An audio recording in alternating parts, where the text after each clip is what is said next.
আসসালামু আলাইকুম, শুভ সকাল। আশা করি সবাই ভালো আছেন।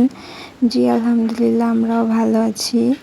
তো আজকে সকাল সকাল ঘুম থেকে উঠে নাস্তা রেডি করে কাজবাজ শেষ করে আসলাম একটু গাছগুলো দেখার জন্য। আমার ঘরের সামনে ছোট্ট একটা সুন্দর পুঁই শাকের গাছ হয়েছে, তো এটা একটু দেখার জন্য আসলাম।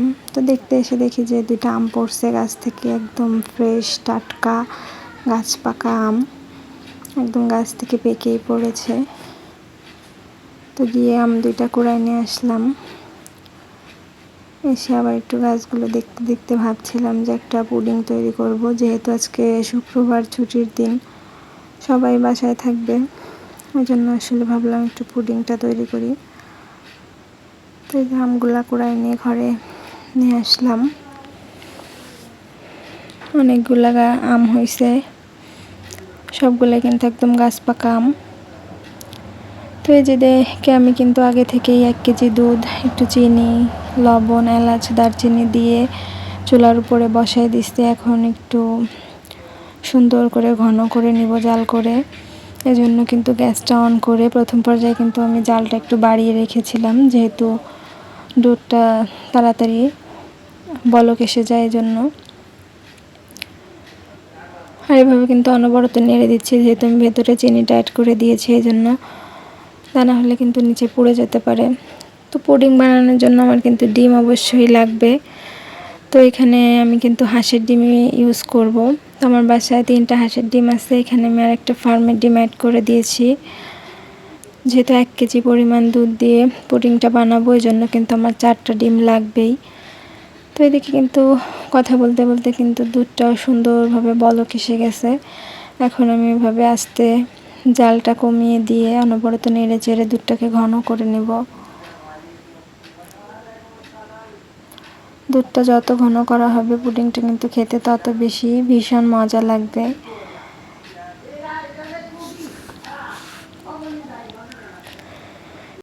তো এখনও কিন্তু আমার জালটা লো টু মিডিয়াম হিটে রয়েছে। এখন আমি একদম লো হিটে দিয়ে চলে যাব এখান থেকে। কিছু কাজ করে নিব এর ফাঁকে। দুধটা ততক্ষণ হালকা হালকা জালে জাল হতে থাক। তো চলে আসছি। সুপার রুমটা একটু এলোমেলো অগোছালো হয়ে আছে, যেহেতু এখানে আমার প্রতিদিন আসা হয় না, এই রুমটাতে খুব কম আসি। ওই জন্য ভাবলাম যে আজকে ছুটির দিন আস্তে আস্তে রুমটা সুন্দরভাবে গুছিয়ে পরিপাটি করে দিই। মেঝেতে একটা বিছানাও রয়েছে, কেউ থাকে না দেখে এই রুমে খুবই কম আসা হয়। তো এই রুমটা পরিপাটি করে চলে আসছি আমাদের রুমে। আমার মুমিন বাবা তখনও ঘুমাচ্ছিল, সে ঘুম থেকে এখনও উঠে নাই। ছোট্টবেলাটা খুবই মজার, কোনো চিন্তা নেই, ভাবনা নেই, নিঃশব্দে ঘুমাচ্ছিল মাশাআল্লাহ। এদিকে এসে দেখি দুধটা একদম পারফেক্টভাবে ঘন হয়ে গেছে। তো এখন দুধটাকে আমি সাইডে সরিয়ে রাখবো। সরিয়ে রেখে ডিমটার মিশ্রণটা তৈরি করে নিব।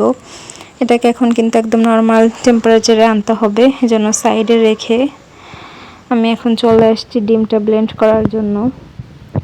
তো একটা ব্লেন্ডারের জার নিয়েছি, তার ভেতরে একদম ডিমগুলাকে ফাটিয়ে ফাটিয়ে দিয়ে দিচ্ছিলাম। আমি কিন্তু সবসময় এটা হাতের সাহায্যে করি, চামচ দিয়ে বাটির ভেতরে। তো আজকে আমার একটু ব্যস্ততা আছে, আপনাদের ভাইয়া বাজারে গেছে বাজার করার জন্য, তো এই জন্যই আর কি ব্লেন্ডারেই করছিলাম, যাতে একটু তাড়াতাড়ি হয়। যার বাসায় ব্লেন্ডার নাই সে কিন্তু এমনি হাতের সাহায্যেই করতে পারেন। তো আমি এর ভেতরেও কিন্তু হালকা পরিমাণে একটু চিনি অ্যাড করে দিয়েছি, যেহেতু বাসার সবাই মিষ্টি খেতেই ভালোবাসে। তো আপনাদের বাসার সবাই যদি মিষ্টি কম খায় তাহলে কম ইউজ করবেন, মানে যার যেমন মিষ্টিটা ভালো লাগে সে সেভাবে ইউজ করবেন। তো আমি যে ব্লেন্ডারটা সেট করে নিয়েছি, এখন 2বার করে ব্লেন্ডটা করে নিব, লাইনটা অন করে দিয়েই। ব্লেন্ডারে করব তো এই জন্য খুব বেশি সময় ধরে করার প্রয়োজন নেই। আমি আসলে কখনো ব্লেন্ডার জারে ডিমটা এভাবে ব্লেন্ড করি নাই। আমার জারটা ছোট হয়ে গেছিলো, অনেকটা ডিমের মিশ্রণ পড়ে গেছে। এই ফার্স্ট টাইম শুধু তাড়াহুড়ার কারণেই ব্লেন্ডারে এটা ইউজ করেছি, তাছাড়া আমি সবসময় হাতের সাহায্যে চামচ দিয়ে ব্লেন্ড করে থাকি। তো আমার ব্লেন্ড করা শেষ। এখন একটা কড়াই চুলার উপরে বসিয়ে দিছি, দিয়ে এতে অল্প পরিমাণে চিনি আর পানি অ্যাড করে দিছি, যেহেতু একটা ক্যারামেল তৈরি করে নিব এজন্য। আজকে আমি ক্যারামেলটার খুব বেশি একটা কালার করব না, খুব হালকা পাতলা একটা কালার করব। পুডিংয়ের যে কালার হয় ওই নিজের ক্যারামেলটাও ঠিক ওই রকম কালারই করব। তবে এটা কিন্তু বানানোর সময় তাড়াহুড়ো একদম করা যাবে না, হালকা জালেই অনবরত নেড়ে চেড়ে ক্যারামেলটা তৈরি করতে হবে, তা না হলে কিন্তু বেশি লেগে গেলে পুড়ে যাবে, কালো হয়ে যাবে, আর একটা তেতো তেতো ভাব চলে আসবে, পোড়া গন্ধ হবে। আপনার পুডিংয়ের স্বাদটা কিন্তু সম্পূর্ণ ক্যারামেলটা নষ্ট করে দিবে। এই জন্য কিন্তু ক্যারামেলটা অবশ্যই খুবই আস্তে ধীরে করবেন, আর যে কোনো কাজ আস্তে ধীরে করলেই কিন্তু সবচেয়ে ভালো হয়। তো আমার ক্যারামেলটা কিন্তু আমার সুন্দর করে সেট করা হয়ে গেছে। আর যেটা বানাবেন ক্যারামেলটা, সেটা কিন্তু যেই বক্সে পুডিংটা সেট করবেন ওই বক্সে খুব তাড়াতাড়ি ঢেলে দিবেন। তো আমার দুধটাও কিন্তু নর্মাল টেম্পারেচারে চলে এসেছে। এখন এর ভেতরে আমি ডিমের মিশ্রণটা দিয়ে একটু ভালো করে নেড়ে চেড়ে দিচ্ছি। অবশ্যই দুধটা নর্মাল টেম্পারেচারে করেই ডিমের মিশ্রণটা দিবেন, তা না হলে কিন্তু ডিমটা সিদ্ধ হয়ে যাওয়ার সম্ভাবনা থাকে। তো এটার ভেতরে আমি আজকে একটু কাস্টার্ড পাউডার অ্যাড করে নিচ্ছি গুলে, এতে একটু মনে হয় আমার কালারটাও ভালো আসবে, আর ডিমের যে গন্ধটা ওটাও কিন্তু চলে যাবে। শুধুমাত্র এই কথা চিন্তা করেই আমি কিন্তু আজকে কাস্টার্ড পাউডারটা ইউজ করেছিলাম। তো আমি পুডিংয়ের বাটিতে সেট করে নিচ্ছি সুন্দরভাবে। আপনারা চাইলে কিন্তু কাস্টার্ড পাউডার নাও ব্যবহার করতে পারেন, এটা জাস্ট অপশনাল। আমার ইচ্ছা হলো আজকে, তাই আমি দিলাম। তো আমার এই ঝাড়টার কিন্তু কোনো ঢাকনা ছিল না, তো আমি একটা কাগজ পলিথিন নিয়ে একটা গার্ডারের সাহায্যে সুন্দর করে র্যাপ করে নিয়েছি, যাতে বাইরের কোনো আলো বাতাস ভেতরে ঢুকতে না পারে। আর এটা আমি আজকে রাইস কুকারে বানাবো, এই জন্য আমি আগে থেকেই পানি স্ট্যান্ড বসিয়েছিলাম। তো এখন এটাকে সেট করে দিয়ে 15-20 মিনিট অপেক্ষা করতে হবে। তো ভাবলাম বাইরে থেকে একটু ঘুরে আসি, হালকা হালকা বাতাস ছিল বাইরে। গাছে মাশাআল্লাহ অনেক সুন্দর লেবু আর আম হয়েছে আমার জায়ের গাছে, একদম ফ্রেশ ফরমালিন ছাড়া আম। এবছর আসলে কোনো ফলই বড় হয়নি, কারণ রৌদ্রের তাপ ছিল প্রচুর, আর আপনার গরমের কারণে কোনো ফল বাড়তে পারে নাই, বৃষ্টি হয় না এবার। সব ফলগুলাই একদম ছোট ছোটই রয়েছে। তো এদিকে কথা বলতে এসে দেখি আরও একটা গাছ পাকা আম পড়ছে, ওই যে দেখেন গাছে মাশাআল্লাহ অনেক সুন্দর কাঁঠালও হয়েছে, তবে খুব বেশি একটা বড় হয়নি। বললাম যে গরমের কারণে এবার ফল খুবই কম বড় হয়েছে। তো আমগুলা কুড়ায় নিয়ে যে ঘরের ভিতরে চলে আসছি। এদিকে এসে কিন্তু আমি পুডিংটাও নামাই ফেলছি। আমি একা ভিডিও করি দেখে নামানোর ভিডিওগুলো আসলে করতে পারি নাই। তো মাশাআল্লাহ পারফেক্ট হয়েছে। একটা নাইফের সাহায্যে আপনাদের একটু চেক করে দেখাই, দেখেন কতটা পারফেক্ট হয়েছে, যে একটুও লেগে নাই, নাইফটা একদম শুকনায় উঠছে। তো এখন তো গরম আছে, এখন একটু কিছুটা সময় রেস্টে ঠান্ডা হওয়ার জন্য রেখে পরে আমি মোল্ড আউট করে দেখাবো আপনাদেরকে।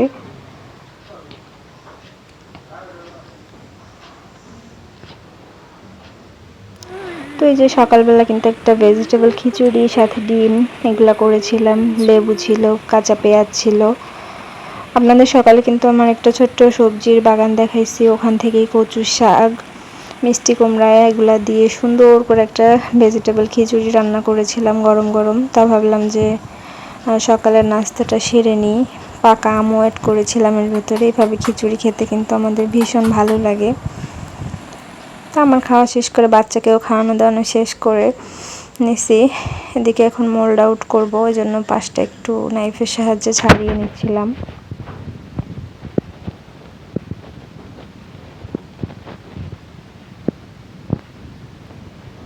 তো একা একা ভিডিও করি, এই জন্য কিন্তু এক হাতের সাহায্যে মোল্ড আউট করে নিয়েছি। মাশাআল্লাহ একদম পারফেক্ট হয়েছিল।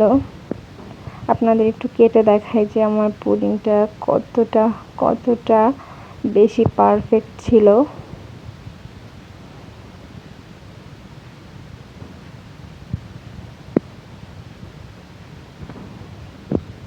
দেখেন মাশাআল্লাহ অনেক সুন্দর পারফেক্ট একটা পুডিং হয়েছে।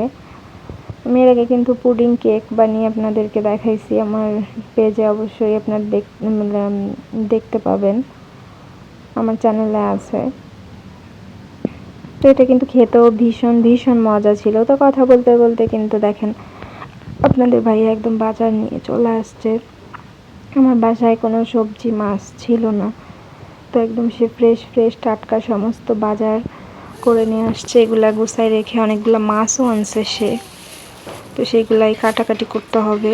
আমি আর আমার মুমিন বাবা দুজনে কিন্তু বাজারগুলো তুলে নিচ্ছিলাম, কাঁচা শাক সবজিগুলা।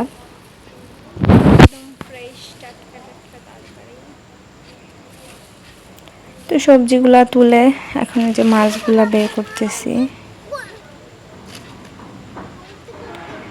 সেই ছোট মাছগুলা দেখলে একদম পাগল হয়ে যায়, যে ভালো না খারাপ সেটা সে বুঝতেই চায় না। সে আসলে উপরে যে মাছগুলা তাকে হয়তো বা দেখাইছে, সেই মাছগুলা তাজা ছিল, আর ভেতরের মাছগুলা অনেকটা মাছই পচা ছিল। ছোট মাছ দেখলে আসলে এতটাই পাগল আর এক্সাইটেড হয়ে যায় যে যেটা পায় সে সেটাই কিনে নিয়ে আসে। বেশ কিছু মাছই এখানে নষ্ট হয়ে গেছিল, নরম হয়ে গেছিল। ছোট মাছটা খাইতে সে ভীষণ পছন্দ করে, এই জন্য ছোট মাছ দেখলেই সে কিনে আনবেই। তো এই যে আমার মুমিন বাবা কিন্তু আজকে ভিডিও করতেছে, বলতেছে আম্মু দাও আমি তোমাকে ভিডিও করে দিই। সে কিন্তু একদম ছোট্ট একটা বাচ্চা, তারপরেও সে কতটা আগ্রহ নিয়ে দেখেন ভিডিওটা করতেছে। বলতেছিলাম যে বাবা তুমি একটু আমার ভিডিও করে দাও মাছ কাটার, যেহেতু বাসায় আর কেউ ভিডিও করতে পারে না যারা ছিল।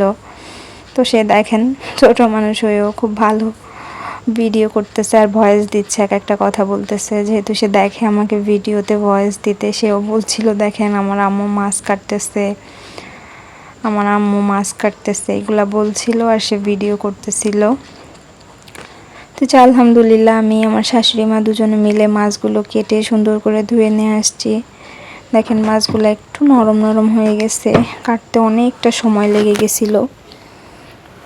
তারপরে আবার দুপুরে রান্নাও করতে হবে, সব কিছু মিলায়ে মাছটা সুন্দরভাবে পরিষ্কার করে নিয়ে আসছি।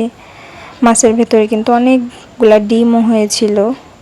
এটা হচ্ছে বড় মাছ, এটা আমার মুমিন বাবার জন্য, সে বড় মাছ খাইতে ভীষণ পছন্দ করে। তো ভাবলাম ছেলেটাকে আগে গোসলটা শেষ করাই নেই, এর ফাঁকে কিন্তু আমার রান্নাও শেষ করে ফেলছি। সাদা ভাত করেছিলাম, সাথে ছিল এই যে মাছ এনেছে সেটা লাউ দিয়ে, শিং মাছটা একটা পাতলা ঝোল করেছি। এভাবে শিং মাছের ঝোল খেতে কিন্তু ভালো লাগে, শীতের দিনে বেশি মজা লাগে, ঠান্ডা ঠান্ডা একটা তরকারি। আমার এমনিও লাউয়ের তরকারিটা ঠান্ডাই ভালো লাগে গরম তরকারির থেকে। আর এটা কিন্তু এই যে কুশি আনাজটাকে ডিম দিয়ে সুন্দর করে ভেজে নিয়েছিলাম। দেখলাম যে জালি জালি আনাজ ফ্রিজে রাখলে আর ভালো লাগবে না। এদিকে কিন্তু উস্ত আর আলু দিয়ে কাতল মাছের একটা পাতলা ঝোলও করেছিলাম সাথে। এই গরমের দিনে কিন্তু এটাই খুবই আরামদায়ক খাবার, শরীরের জন্য খুবই উপকারী। আর সাথে ছিল আমার পছন্দের একটা কচুর ঘন্ট, যেটা আমার খেতে ভীষণ ভালো লাগে। তারপরে ছিল গাছ পাকা কাঁঠাল, বাসা থেকে পাঠাইছে মুমিনের নান্নান মুমিনের জন্য। আলহামদুলিল্লাহ এগুলাই ছিল আমাদের আজকের দুপুরের আয়োজন, রাতের আয়োজন। তো এদিকে দুধটা জাল করতে বসায় দিছি, ব্যস্ততার কারণে আসলে দুধটাও জাল করা হয় নাই। তো সব কাজ শেষ করে গোসল খাওয়া দাওয়া নামাজ শেষ করতে না করতে আপনাদের ভাইয়া বললো চলো একটু বাইরে থেকে আমরা ঘুরে আসি। শুক্রবারের দিন যেহেতু সে একটু ফ্রি থাকে, চায় যে তার ফ্যামিলি নিয়ে একটু ঘোরাঘুরি করতে। আর আমার ছেলে তো নাসর বান্দা, ঘোরার কথা শুনলেই সে আর মানে বেঁকে বসবে, তাকে ঘুরতে না নিয়ে গেলেই নয়, শুধু পার্কে ঘুরবে, মানে তার ঘোরাঘুরি হইলে খাওয়া দাওয়া আর কিচ্ছু লাগে না। তো আমিও নাসর বান্দা চলে আসছি আমরা সবাই মিলে ঘোরার জন্য। আপনার ভাইয়া বাইক চালাচ্ছিল, আমরা বাসপুর সুইচ গেট মধুখালীতে অবস্থিত একটা সুন্দর একটা নিরিবিলি পরিবেশে বড় একটা এরিয়া নিয়ে একটা পার্ক হয়েছে, এখানে আসছি ঘোরার উদ্দেশ্যে। এর আগেও আসছিলাম, তো আপনার ভাইয়ের কয়েকজন বন্ধু তারাও আমাদের সাথে ছিল। অনেকেই কিন্তু দেখে ভাবতে পারেন যে এটা হয়তো বা পিকনিক স্পট না, আপনারা মেলায় আসছেন, কারণ মেলায় যেমন স্টল থাকে এখানেও কিছু স্টল আছে। এই দেখেন, এই যে পাপড়ের দোকান, বাচ্চাদের খেলনা, বেলুন, ফুচকার স্টল, মোটামুটি অনেক কিছুই এখানে আছে। একদম খোলামেলা বড় একটা পরিবেশে পার্কটা, বাচ্চা থেকে বয়স্ক সবারই কিন্তু খুব ভালো লাগবে। তবে এখানে আসার উদ্দেশ্য ছিল আপনার ভাইয়ার আমাকে ফুচকা খাওয়ানো। অনেক দিন আগে আমি ফুচকা খেতে চেয়েছিলাম এখান থেকে, কিন্তু আমি অসুস্থতার কারণে এদিকে আসতে পারি নাই। তো আপনার ভাইয়া সেই বলতেছে যে আজকে তোমাকে এখানে ফুচকা খাওয়ানোর জন্য নিয়ে আসছি। কি বলবো, ফুচকা খাওয়াইতে তো সে নিয়ে আসছে, কিন্তু আমার ছেলে আর ফুচকা খেতে দিল কই। সে তো এই রাইডসগুলোতে উঠে এখানে সেই শুধু দাঁড়িয়েছিলাম, সে উঠে 5-6 বার ঘুরছে বাইকে করে, গাড়িতে করে, কিন্তু তার মন ভরে নাই। আলহামদুলিল্লাহ, মাশাল্লাহ, সে কিন্তু অনেক সুন্দর প্রথমবার গাড়িটা চালাচ্ছিল। আমাদের ইচ্ছা আছে বাবুর জন্য আর কিছুদিন পরেই এরকম একটা গাড়ি কেনার, ইনশাল্লাহ। আর একটু বড় হলেই আমরা ওর জন্য এরকম একটা গাড়ি কিনে নিয়ে আসবো। সে চালাচ্ছে আর মজা পাচ্ছিল। আমি কিন্তু একবার গিয়েছিলাম, বাট আমি আর যাইনি, তার বাবা তার সঙ্গে ছিল। তো দেখেন, এই যে মাশাল্লাহ, সে জিপ গাড়িটাও সুন্দর চালাচ্ছে। একটা ফুচকার দোকানে গিয়ে বসেছিলাম, বাট তার কান্নার জন্য আর খেতেও পারিনি। সে সারাটা পথ কান্না করতে করতে আসছে। তো এই ছিল আজকে আমাদের শুক্রবার সারাদিনের টুকিটাকি কাজ, ঘোরাফেরা, খাওয়া দাওয়া। আলহামদুলিল্লাহ, সব কিছু মিলিয়ে আমরা খুব ভালো আছি। সবাই আমাদের জন্য দোয়া করবেন। এভাবেই যেন সুখে দুঃখে একে অপরের পাশে থাকে, সারাটা জীবন পার করে ফেলতে পারি। আমার বাচ্চাটার জন্য দোয়া করবেন। আজকে এ পর্যন্তই। আল্লাহ হাফেজ।